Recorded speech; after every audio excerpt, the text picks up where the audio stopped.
Shalom, sean bienvenidos todos y cada uno de ustedes a la Yeshiva Mesiánica Israel y a la Bet Midrash Gesed. En esta ocasión daremos inicio a una serie de shiurim en los cuales aprenderemos mucho más a fondo quién es realmente Yeshua Rabenu, el Rebbe de Netzaret. Nuestra serie de temas lleva como título el nombre del libro que vamos a estar estudiando, el cual es Toldot Yeshua. Así que daremos una mirada hebrea al Mesías judío. En esta ocasión aprenderemos sobre la genealogía de Yeshua Meshijenu, de Yeshua HaMashiach. Antes de iniciar con el estudio de algún documento, incluso de este mismo, de Toldot Yeshua, conocido comúnmente como Sefer Matitiá o el libro de Mateo, debemos considerar varios puntos, como lo son: ¿quién es el autor? ¿En qué año vivió? ¿En qué año escribió su obra? ¿En qué idioma escribió su obra? ¿Cuál es su nacionalidad? ¿Su cultura? ¿Qué tipo de creencias tenía? Y lo que es muy importante conocer es cuál es la idea o qué quería transmitir el autor a través de su obra. ¿Y para quién iba también dirigida? Eso nos va a dar un fundamento y una dirección de estudio. Todo esto para tener un mejor entendimiento de lo que estamos estudiando. Es por eso que antes de entrar de lleno al estudio de Sefer Matitiá, vamos a tomar en cuenta varios de estos puntos que les acabo de mencionar. Y el primero es: ¿quién escribió Sefer Matitiá? ¿Quién lo escribió? Aquí es donde yo creo que todos diríamos, pues que Matitiá, que Mateo, ¿verdad? Sin embargo, el mismo texto no identifica el nombre del autor. Es decir, por ningún lado vamos a ver que esté escrito o que el texto diga que Matitiá es el autor de este texto. Ahora, la iglesia enseña que este texto fue identificado como el Evangelio de Mateo, lógicamente en lengua griega, ¿verdad? Hasta el año 180 aproximadamente de la era común, cuando Irineo lo identificó de ese modo. Sin embargo, dentro de las comunidades Yehudim Meshijim, judeo-mesiánicas, debió contemplarse como Sefer Matitiá o Toldot Yeshua, incluso desde que fue escrito. El punto número 2 que también vamos a tomar en cuenta es: si Toldot Yeshua no cita al autor, ¿qué pruebas tenemos nosotros para concluir que Matitiá sea el autor? Entonces, ¿por qué? Porque no nos podemos basar en me dijeron o escuché o alguien me lo comentó o por tradición o porque así se llama el libro. No, debemos de aprender a buscar un poquito más a fondo, a buscar pruebas, saber si realmente Sefer Matitiá nos da alguna prueba de que él fue quien lo escribió. Bueno, pero antes de ver ciertas posibles pruebas que podamos tener en Sefer Matitiá o en Toldot Yeshua, me gustaría mencionar algunas cosas sobre el autor de Toldot Yeshua o el libro de Mateo, ¿verdad? Como comúnmente se conoce. Quien escribió este Sefer o quien escribió este Toldot Yeshua estaba muy familiarizado con el judaísmo y con el Tanaj hebreo.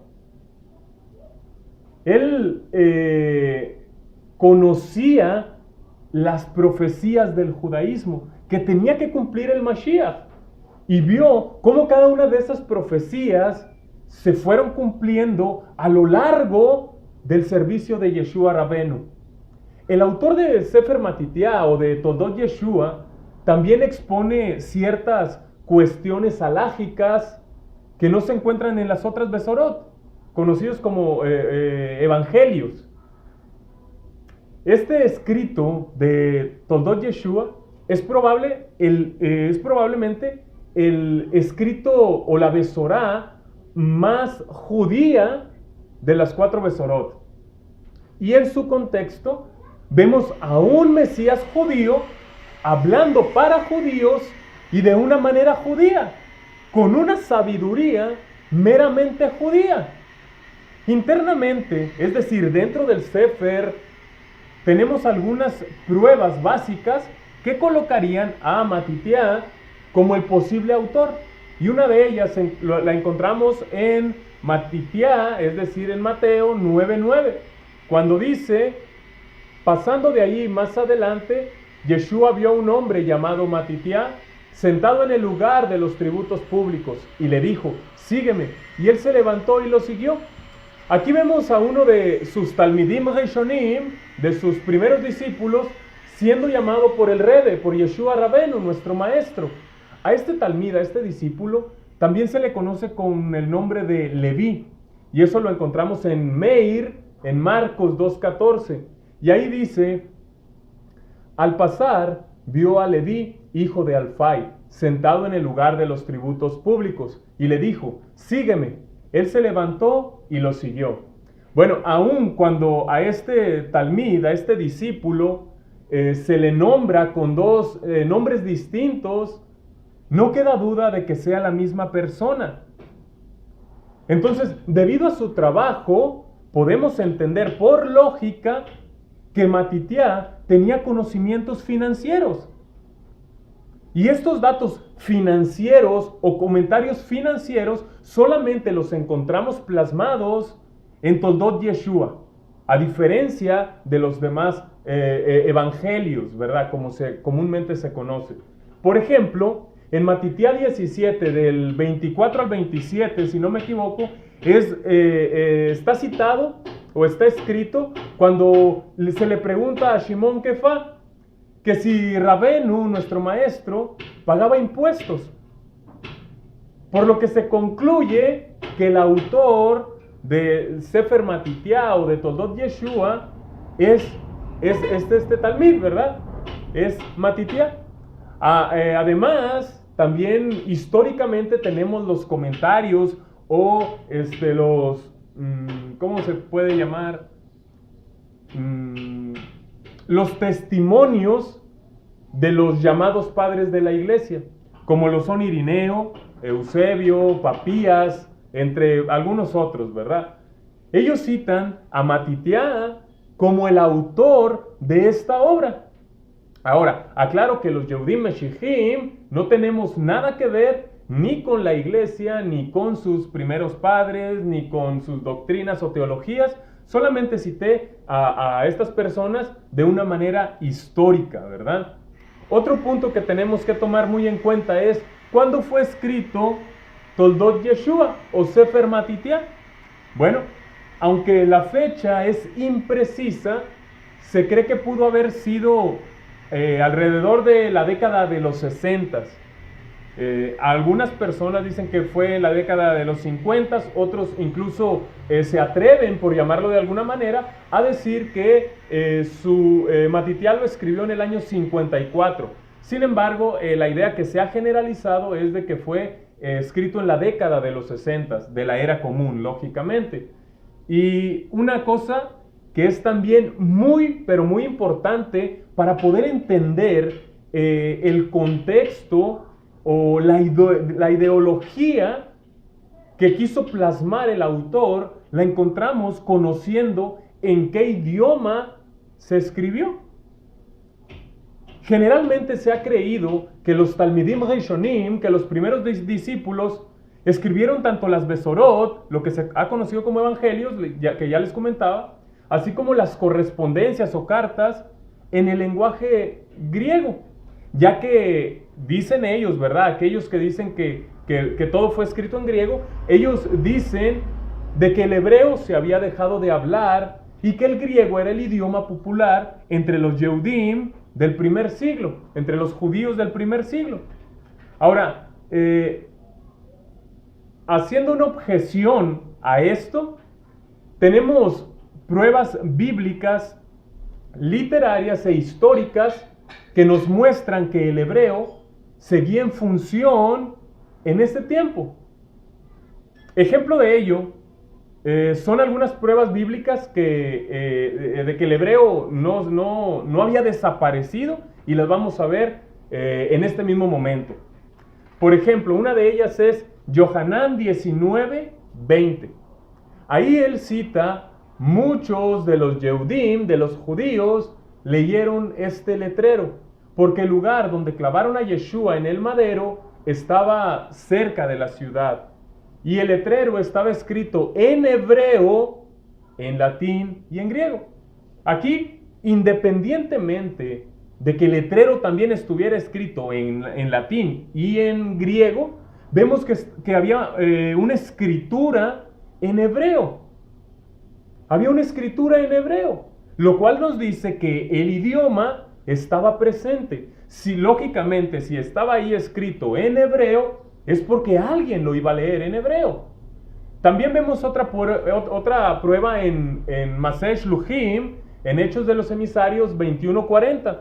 Y ahí cita, como él se lo permitió, Shaul de pie en las gradas hizo señal con la mano al pueblo. Cuando se hizo un profundo silencio, comenzó a hablar en el idioma hebreo, diciendo. Entonces, ¿qué idioma estaba hablando Rab Shaul? Hebreo. También ahí más adelante, en el siguiente Perek, en Maseh Shluchim 22:2, dice: cuando oyeron que Shaul les hablaba en lengua hebrea, hicieron aún mayor silencio. Entonces continuó.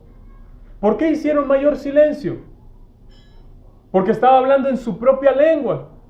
Entonces Yeshua, vemos que Yeshua Rabenu hablaba en hebreo. En las traducciones populares, el Rebbe, el maestro, supuestamente dijo ni una jota ni una tilde.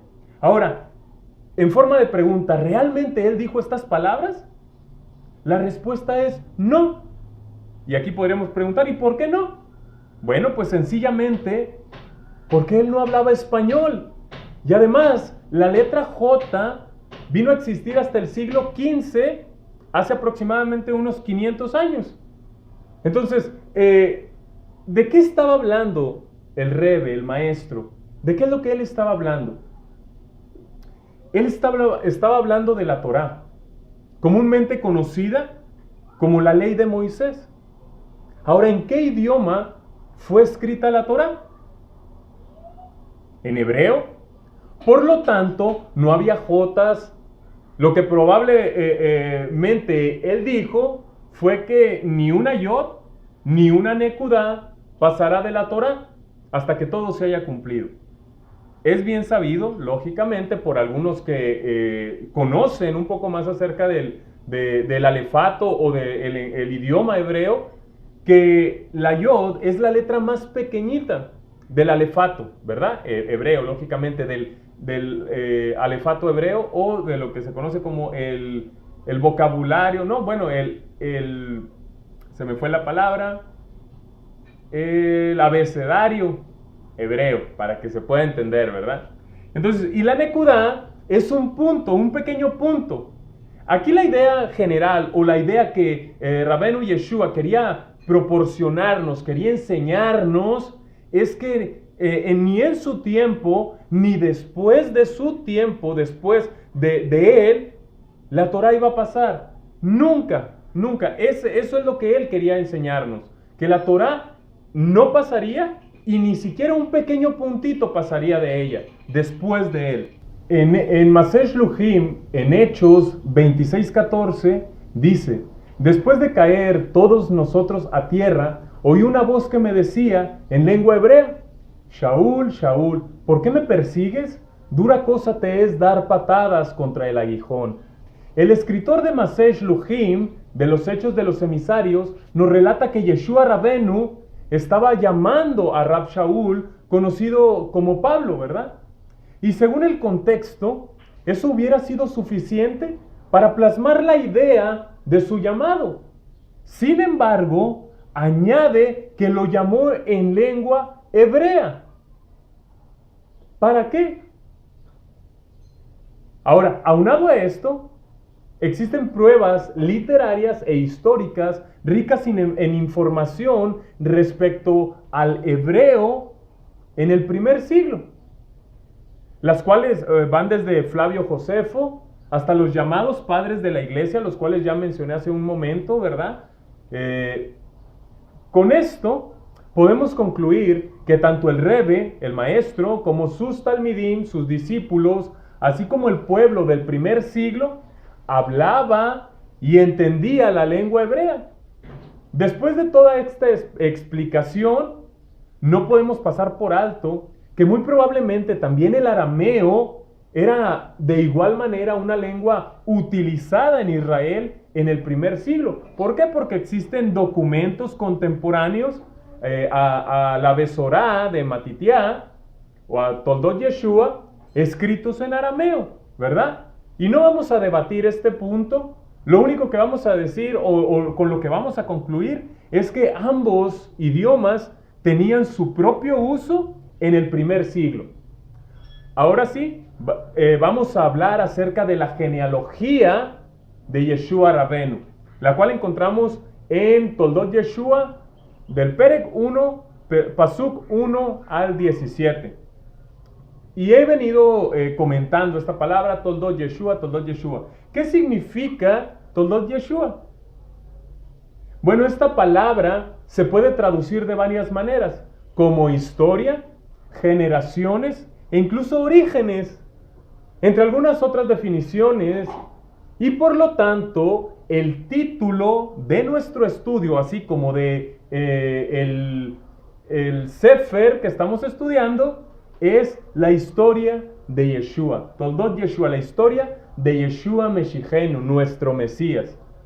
Dentro de esta serie de estudios, vamos a ver si realmente Yeshua cumple con los requisitos para ser el Mesías prometido en el Tanaj, en las Escrituras.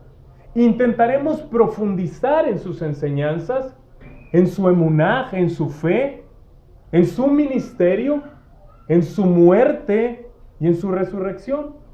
Todo, lógicamente, desde una perspectiva judía, del Mesías judío. Y ahora sí vamos a comenzar con Toldot Yeshua. Y vamos a leer ahí mismo en Toldot Yeshua, o Sefer Matitiá, capítulo 1, versos del 1 al 17. Baruch Hashem. Dice, esta es la historia de Yeshua ben David, ben Abraham. Abraham engendró a Yitzhak, Yitzhak engendró a Jacob, Jacob engendró a Yehudá y a sus hermanos, Yehudá engendró a Pérez y Serach de Tamar, Pérez engendró a Hezrón, Hezrón engendró a Ram, Ram engendró a Aminadab engendró a Nachshon, Nachshon engendró a Salmón, Salmón engendró a Boaz de Rahab, Boaz engendró a Obed de Ruth, Obed engendró a Ishai, Ishai engendró a David, David engendró a Shlomo de la mujer de Uriah, Shlomo engendró a Rahbam, Rahbam engendró a Abiyá, Abiyá engendró a Asa, Asa engendró a Yehoshafat, Yehoshafat engendró a Yoram, Yoram engendró a Uziyá, Uziyá engendró a Yotam, Yotam engendró a Ahaz, Ahaz engendró a Hizquiyá, Hizquiyá engendró a Menashe, Menashe engendró a Amón, Amón engendró a Yoshiyahu, Yoshiyahu engendró a Yehanyá y a sus hermanos en el exilio de Babel. Después del exilio de Babel, Yehanyá engendró a Shaltiel, Shaltiel engendró a Zerubabel, Zerubabel engendró a Abiud, Abiud engendró a Abner, Abner engendró a Eliakim, Eliakim engendró a Asur, Asur engendró a Tzadok, Tzadok engendró a Akim, Akim engendró a Eliud, Eliud engendró a Elazar, Elazar engendró a Matán, Matán engendró a Jacob, Jacob engendró a Yosef. Este es Yosef, esposo de Miriam, la madre de Yeshua, quien es llamado Mashiach. Así que todas las generaciones, desde Abraham hasta David, son 14 generaciones. Y desde David hasta el exilio de Babel, 14 generaciones. Y desde el exilio de Babel hasta Yeshua, 14 generaciones. Esto es lo que nos da Matitiá respecto a la genealogía de Yeshua Rabenu. Ahora, pero lo vamos a hacer en manera de pregunta. ¿Por qué Matitiá inició su escrito dando a conocer la genealogía de Yeshua Rabenu? ¿Por qué lo hizo? Esto es para demostrar que el Rebbe cumple los requisitos genealógicos establecidos en el Tanaj para ser el Mashiach, el Mesías. Y los requisitos genealógicos son ser descendiente de Abraham, Avinu, y eso lo podemos encontrar en Bereshit, Génesis 22:18. Ser descendiente de Jacob, eso lo encontramos en Bamidbar, en Números 24:17. Ser descendiente de Yehudá, Bereshit, Génesis 49:10. Ser descendiente de Yishai, Yeshayahu, Naví, Isaías 11:1. Descendiente de David Amelech, del rey David, Irmiyahu Naví, Jeremías 23:5. Incluso en el libro de Revelación, comúnmente conocido como Apocalipsis, vemos que Yeshua Meshijenu desciende de David Amelech. Y eso lo encontramos en Revelación, en Apocalipsis 5:5 y 22:16. Ahora, en el Pasuk 3 de Toldot Yeshua, que acabamos de leer, la madre vimos que la madre de Pérez y Serach, o Serach, fue Tamar, la nuera de Yehudá, de Judá. Y aquí es donde nos preguntamos, ¿su nuera? ¿Por qué tuvo hijos con su nuera? ¿Por qué tuvo hijos con ella? Esto es porque el primogénito de Yehudá se llamó su segundo hijo se llamó Onán y su tercer hijo se llamó Shelah. Yehudá tomó a Tamar para que fuera esposa de su hijo pero era maldito a los ojos de Hashem. Así que, ¿qué pasó? Hashem lo mató. Por lo tanto, Tamar quedó viuda. Y Judá, le dio a su segundo hijo Onán para que tomara a Tamar, la viuda de su hermano, como mujer y se hiciera cargo de ella y le diera hijos a su hermano. Entonces, ¿qué pasó? Él la tomó como mujer, pero sabía que los hijos que él tuviera con ella no contarían como propios, sino como si fueran hijos de su hermano muerto. Entonces, cada vez que él tenía relaciones sexuales con Tamar, él vertía su semen en tierra. ¿Para qué? Para que ella no quedara embarazada. Pero lo que él hacía también era maldito ante los ojos de Hashem. Así que también a él lo mató. ¿Y qué pasó con Tamar? Nuevamente quedó viuda. Entonces, Judá le dijo a Tamar que permaneciera viuda en la casa de su padre, hasta que su hijo más pequeño, Shelah, creciera para que se casara ahora con él, ¿verdad?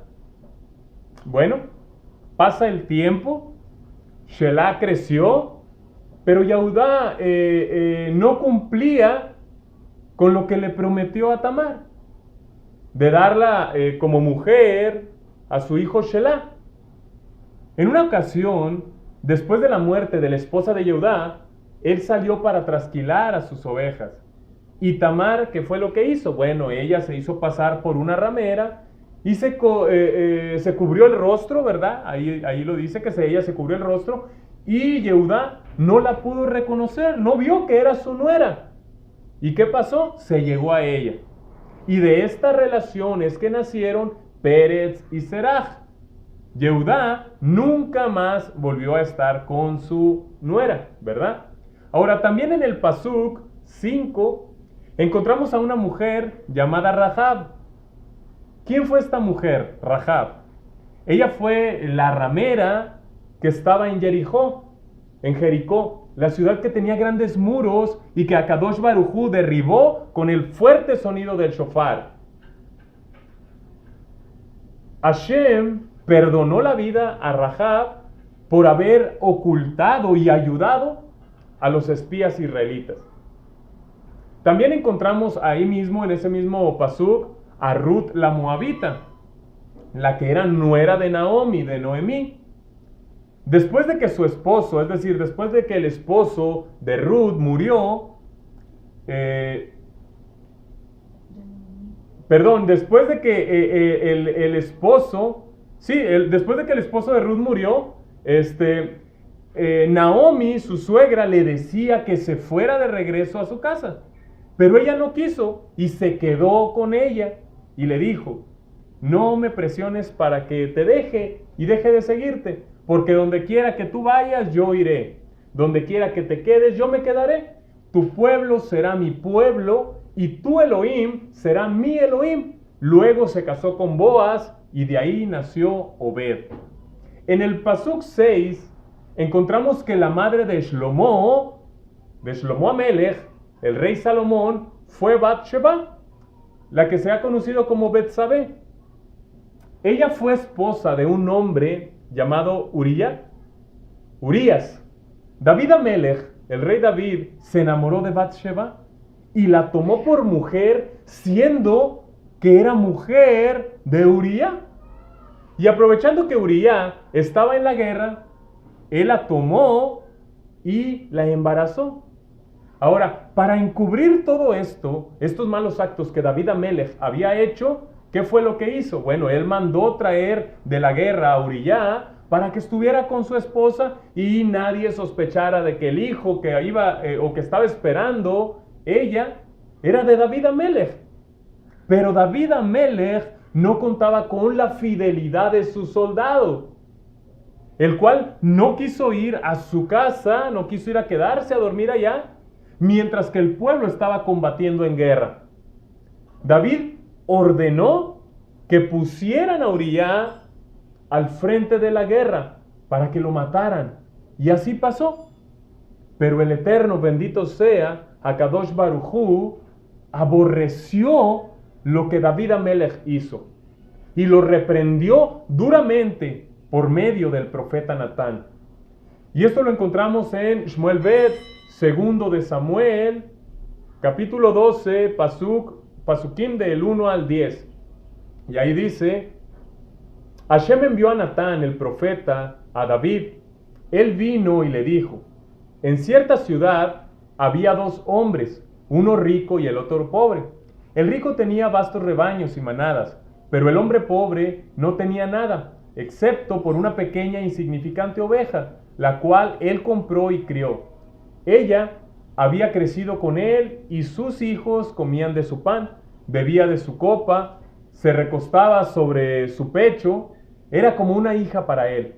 Un día un viajero visitó al hombre rico y en vez de escoger un animal de su propio rebaño o manada para cocinar para su visitante, él cogió la oveja del hombre pobre y la cocinó para el hombre que había venido a él.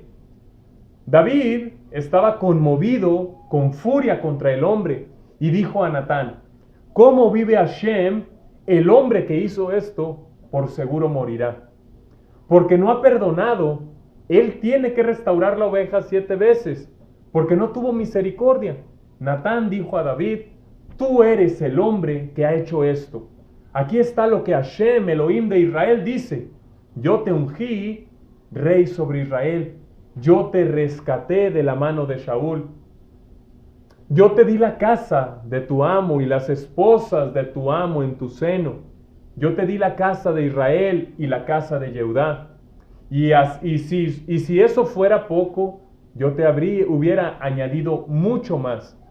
Así que, ¿por qué has mostrado tal desprecio por la palabra de Hashem? ¿Hacer lo que es maldito a sus ojos? Tú asesinaste a Urías el hití con la espada y has tomado su esposa como tu esposa. Tú lo mataste con la espada de los hijos de Amón. Ahora, por lo tanto, la espada nunca dejará tu casa, porque tú has mostrado desprecio por mí y has tomado la esposa de Urías el hití como tu esposa. Como sabemos, este bebé murió. Luego David Amelech, el rey David, toma ya por mujer a Bat-sheba, y de ahí viene Shlomo Amelech, el rey Salomón. Ahora, una de las objeciones en contra de la mesianidad de Yeshua HaMashiach es que no puede ser descendiente de David Amelech por la línea de Shlomo. ¿Por qué? Porque el Eterno bendito sea maldijo a Jehanyah, a Jeconías, descendiente de Shlomo. Bueno, Jehanyah también es conocido como Conyá, como Conías, y Jehoiakim, como Joaquín. Y la maldición la encontramos en Irmiyahu Hanabí, en Jeremías 22:30. Esto es lo que Adonai dice: inscribe a este hombre como un paria. Ninguno de sus hijos le sucederá. Ninguno se sentará en el trono de David, ni reinará otra vez en Judá. Como vemos, fueron no solamente una maldición, sino 3 maldiciones fueron proferidas a Jehanyah, a Jeconías. Como número 1, privado de descendencia, es decir, sin hijos. Número 2, hombre sin éxito o sin prosperidad en todos sus días. Número 3, ninguno de su descendencia logrará sentarse sobre el trono de David ni reinar sobre Judá. Pero las maldiciones a Jehanyah fueron retiradas. Primera maldición retirada. Esa la encontramos en Primera de Crónicas 3 del 17 al 18. Y dice, los hijos de Jehanyah, el cautivo, Shaltiel, su hijo, Malquiram, Pedayá, Shenetzar, Jecanyah, Oshamá y Nedabya. Entonces aquí vemos cómo Jehanyah realmente tuvo hijos. Entonces, primera maldición fue retirada. Segunda maldición, Haggai, Ageo 2:23. En este día declara Adonai de los ejércitos, te tomaré, mi servidor Zerubabel, hijo de Shaltiel. Declara Adonai, y te pondré como anillo de sellar, porque yo te he escogido. Declara Adonai de los ejércitos. Jehanyah vio el éxito y prosperidad aún en su propia descendencia. ¿Por qué? Porque el hecho de haber tenido hijos es una bendición, es un éxito, y lo podemos ver, ¿verdad? Ahora, respecto a la tercera maldición, la cual es que ninguno de su descendencia logrará sentarse sobre el trono de David, ni reinar sobre Judá, se dice entre los que no creen que Yeshua es el Mashiach, que él no puede serlo porque no cumplió con ser rey de Israel. Por lo tanto, él no puede ser el Mashiach. Ahora, sabemos que cuando Yeshua, a Mashiach, vino, lo hizo como Mashiach ben Yosef. Ya hemos aprendido algo acerca de esto. Él vino en forma de siervo y como el Mashiach sufriente, cumpliendo lo profetizado en Yeshayahu Anabí, en Isaías 53. Pero cuando él regrese, y así lo interpretaron nuestros antiguos Jajamim, los dos roles de Mashiach, cuando él regrese, regresará o vendrá como Mashiach ben David. Y él reinará y su reino no tendrá fin. Y cumplirá con lo escrito también en Revelación 11:15. Cuando dice, el séptimo malach sonó su shofar y se oyeron grandes voces en el cielo que decían, el reino del mundo ha venido a ser el reino de nuestro Elohim y de su Mashiach. Él reinará por siempre y para siempre. Entonces, aquí vemos que tanto Matitiá como Hillel, es decir, Lucas, presentan genealogías de Yeshua Meshijeno, nuestro Mesías. Solo que hay algo un poco extraño en estas genealogías. ¿Qué dice Matitiá? Vemos que en Matitiá, o en Sefer Matai, o en Toldot Yeshua, capítulo 1, verso 16, dice, Jacob engendró a Yosef, marido de Miriam, de la cual nació Yeshua HaMashiach. Ahora, ¿qué dice Hillel? En Lucas o Hillel 3:23, Yeshua, al comenzar su ministerio, era como de 30 años, hijo, según se creía, de Yosef, hijo de Elí. Bueno, ¿qué es lo extraño aquí? Si no se han percatado, lo pueden corroborar, que ambas genealogías parecen ser de Yosef. ¿Qué es lo que aquí está pasando? Porque si tú ves, por un lado, Matitiá nos está hablando de hijo de Yosef, el esposo de Miriam. Y por otro lado estamos viendo que también Hillel dice Yosef, hijo de Elí. ¿Qué está pasando aquí? Bueno, Hillel, Lucas, nos da la genealogía del Rebbe por línea materna. aun cuando no lo parezca y aun cuando comienza diciendo que Yosef, hijo de Elí, etc., eso no significa que Yosef sea realmente hijo de Elí. Aquí es más que nada un hebraísmo. La palabra hijo puede también significar yerno, porque en la cultura hebrea es aplicado también a los yernos. Un ejemplo de ello es cuando el rey Shaul llamó hijo a David Amelech. Y lógicamente sabemos y conocemos que David Amelech no era hijo del rey Shaul, sino su yerno. Por lo tanto, Hillel nos está diciendo que Yosef es yerno de Elí, el padre de Miriam, su esposa. Otra cosa que es muy interesante es que Matitiá dividió la genealogía de Yeshua en 3 grupos de 14 generaciones, como lo vemos en Matitiá, en Mateo 1:17. Pero resulta que en las Biblias comunes o en las traducciones comunes, el último grupo de generaciones no son 14, sino 13. Y las vamos a contar para corroborar, y quien puede estar escuchando o viendo este estudio, lo puede corroborar con su Biblia también. Y comenzamos. La generación lo voy a leer de la misma manera que está en las Biblias tradicionales. La generación de Salatiel es la 1, Zorobabel es la 2, Abiud es la 3, Eliakim 4, Azor 5, Sadoc 6, Akim 7, Eliud 8, Eleazar 9, Matán 10, Jacob 11, Yosef 12 y Yeshua Mashiach 13. Falta una generación. ¿Qué pasó ahí? ¿Por qué? ¿A qué se debe? Bueno, en los manuscritos hebreos de Eben Bohan muestran un descuido de parte de los copistas.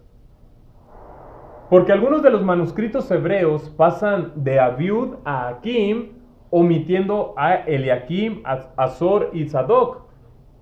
Otros contienen el resto de los nombres entre Abiud y Akim, pero omiten a Abner, el cual completa este último grupo de 14 generaciones desde Babel hasta Yeshua Mashiach. Entonces sí son 14 generaciones en el último grupo, solo que por error o por descuido se pasa por alto la generación de Abner.